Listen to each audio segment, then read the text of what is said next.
Hello everyone, welcome back to my channel. In this video, we will learn about how to use EJS. So basically EJS की help से हम simple HTML page बना लेंगे जिसमें हम plane JavaScript भी लिख सकते हैं।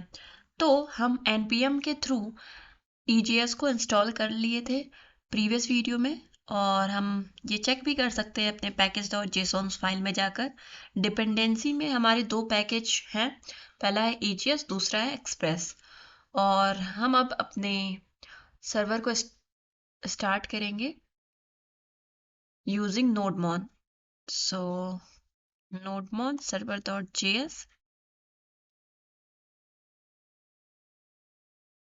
okay, here we do not define port variable, so port is 6000, and again automatic server is on. If we do any changes in code, we do not need to restart our server. So we are using nodemon, that's why code changes if any code changes, server is automatically restart. So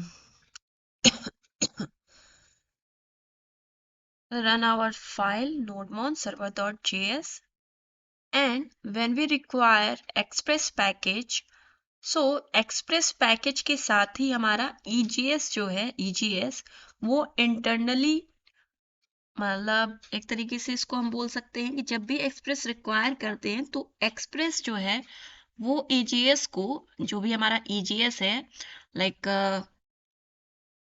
embedded JavaScript, तो उसको express default by default internally require कर लेता है। तो हमें उसको manually require करने की जरूरत नहीं है, वो ऑलरेडी इसमें रिक्वायर है। अब हमको क्या करना है, नेक्स्ट स्टेप, हम अपने व्यू इंजन को सेट कर रहे होंगे। तो अब व्यू इंजन को कैसे सेट करेंगे, उसके लिए हम सिंपल सा लिखेंगे ऐप डॉट सेट मैथड। और ये app dot set method different different तरीके की चीज़ों को सेट करने का काम करता है। इसके अंदर एक चीज़ जो हमें सेट करनी है वो है व्यू इंजन। अब यहाँ पर व्यू इंजन का मतलब क्या है? व्यू इंजन का मतलब यहाँ पर ये है कि व्यू इंजन और टेम्पलेट इंजन बोल सकते हैं। व्यू का मतलब ही हो गया कि आपका टेम्पलेट। तो व्यू इंजन वो पैकेज या वो चीज है जो हमारे टेम्पलेट और व्यू को क्रिएट करने के काम आएगा। एंड अभी हमारा व्यू इंजन होने वाला है EJS, क्योंकि हम लोग एक्सप्रेस में EJS को यूज कर रहे हैं ताकि हम एक फाइल को रेंडर कर सके एज अ रिस्पॉन्स। तो इसकी हेल्प से हम टेम्पलेट क्रिएट कर सकते हैं और अपने HTML में जावास्क्रिप्ट को एम्बेड कर सकते हैं। तो हमारा यहाँ पर व्यू इंजन सेट हो गया है EJS। EJS की हेल्प से रिस्पॉन्स सेंड नहीं करते हैं, हम रेंडर करते हैं। तो हम एक सिंपल सा ऐप डॉट गेट एक राउट डिफाइन करेंगे, और ये हमारा सिंपल सा राउट डिफाइन हो गया है। और इस राउट के अंदर हमें क्या करना है, index.EJS को हम रन करेंगे। यहाँ पर हम कर देंगे पैरेंथेसिस यूज।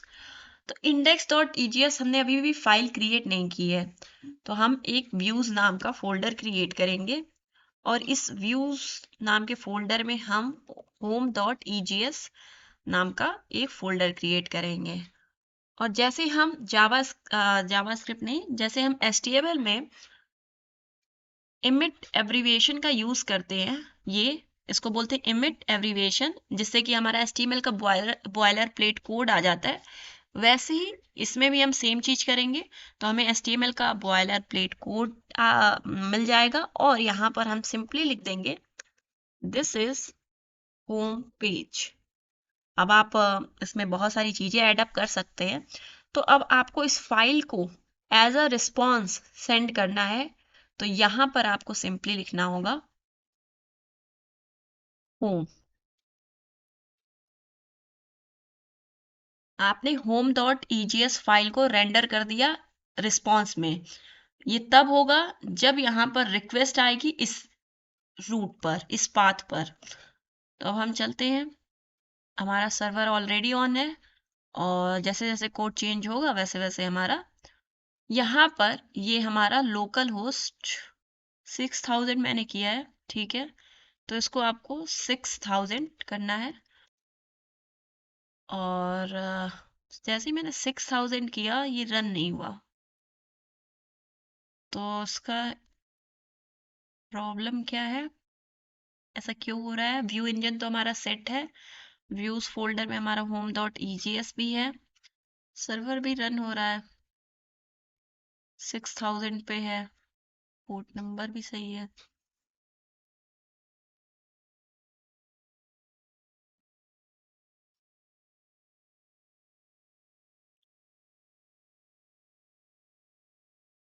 ठीक है, इसको हम लोग थोड़ा सा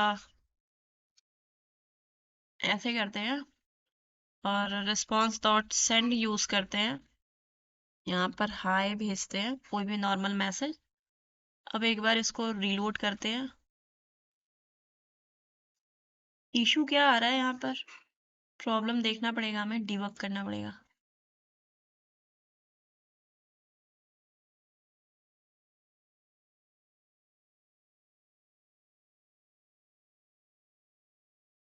रिस्पॉन्स में कुछ आ ही नहीं रहा है, इस वजह से कुछ शो नहीं कर रहा है। तो हम क्या करते हैं कि एक बार लोकल होस्ट 5000 वैसे तो इस पे भी नहीं आएगा क्योंकि, और यहाँ हमने 6000 करना है, 6000 ही लिखा है ना पोर्ट नंबर। हाँ,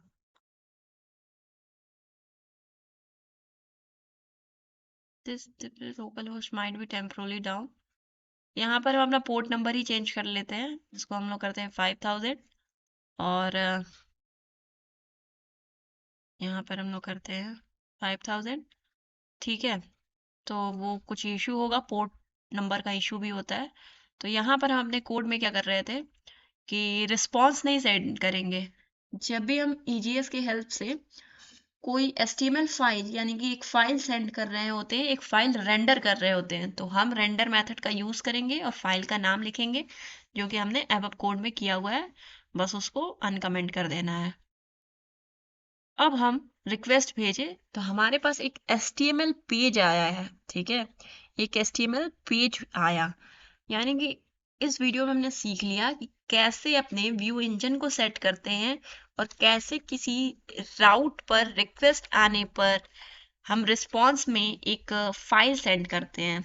तो एक्सप्रेस क्या करता है ना कि बाय डिफॉल्ट व्यूज वाला जब इस पे रिक्वेस्ट आएगा, ठीक है, तो व्यूज वाला फोल्डर सर्च करेगा और उस व्यूज वाले फोल्डर में home.egs को सर्च करेगा और फिर रेंडर कर देगा। तो egs की हेल्प से हम कैसे HTML में जावास्क्रिप्ट को इम्बेड करते हैं और कैसे टेम्पलेट क्रिएट करते हैं वो सीखेंगे आने वाले वीडियोस में। ओके।